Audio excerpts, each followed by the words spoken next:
35-40 yoshdan keyin yuzingiz pastga osilib ketmasligi uchun quyidagi mashqlarni bajarishingizni tavsiya qilaman. Og'zingizni O shaklida ochib, kulishga harakat qiling.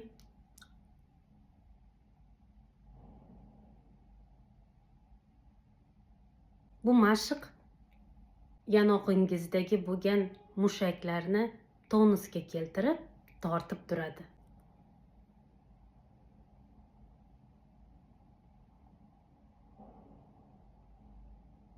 Bu mashq esa shu qismdagi teri ostidagi yog'larni pastga oqib ketmasligini ta'minlaydi.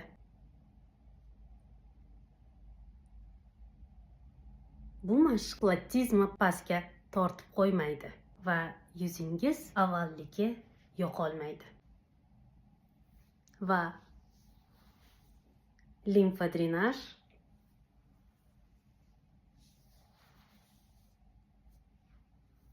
massajini bajarishni unutmang. Har doim go'zal va sog'lom qoling.